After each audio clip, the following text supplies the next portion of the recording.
Hello, hello! Welcome back to my YouTube channel. To this vlog mga guys, ako'y magluluto ng Obi Turon malagkit. Yung malagkit guys. Ayun. Sa bago sa aking channel, please subscribe and click the notification bell para updated kayo sa aking mga video. Ayan guys, ang ating mga ingredients. Ayan, yung malagkit. 1/2 kilo lang yan guys. At gagamit tayo ng Jersey Ovi. Idin yung cheese natin. At may sugar. At ito yung ano ba to? Lumpia wrapper. Kasi babalutin natin guys. Ayan. Just keep on watching mga guys. Kasi first time kong gumawa nito. At tingnan natin if successful ba ang ating gawa. Ayan guys, tayo nagpapainit na ng kawali. Para lulutuin natin yung malagkit natin. Lalagyan natin ng yan guys ha, ilalagay ko na siya. Lalagyan natin siya ng condense. Yung ano natin. Yung yan guys.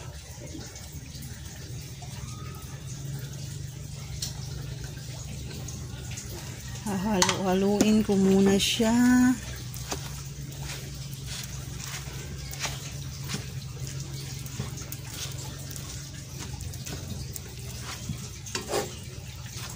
Sa mahinang apoy lang guys, para hindi siya mag-ano. Ito na guys, kinuha ko na sa lutuan si baka matutong siya. Ito yung malagkit natin na nilalagyan natin ng Ovi na condensed milk. At ready na siya guys para balutin natin. Ayan. Ayun guys, ganito ako magbalot. Ayan. Ito oh. Diyan lang, 1/8 ounce yung gamit kong cup. Ayan. Ayan guys. Kuha tayo ng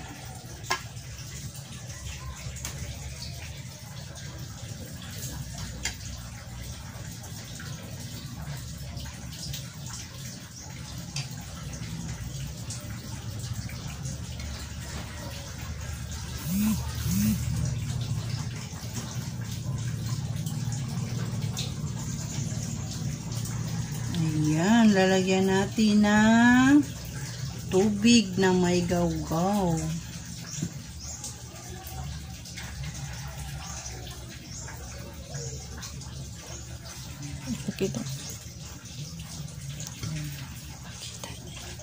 Ayan.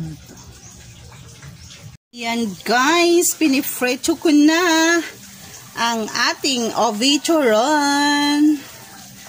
Hindi ko siya nilalagyan masyado ng ano guys, oil kasi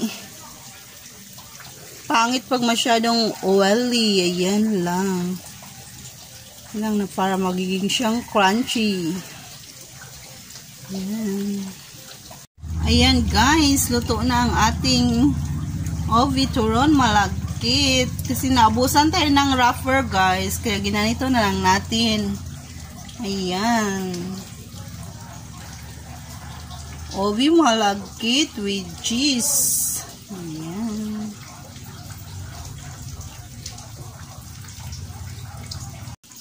Ayan. At ito guys, titikman natin ang isa. Wow, sarap.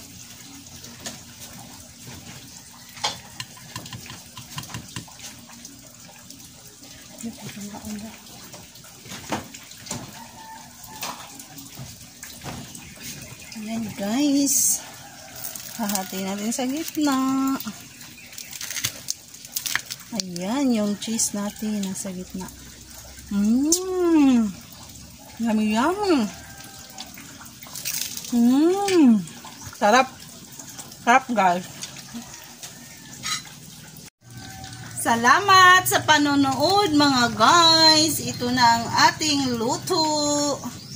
Ayan. Bye-bye. At ito yung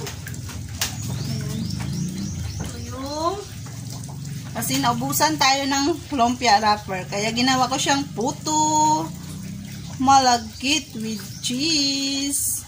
Ayan. Bye-bye. Please subscribe and click my notification bell para update kayo sa akong mga video. Salamat sa ulitin.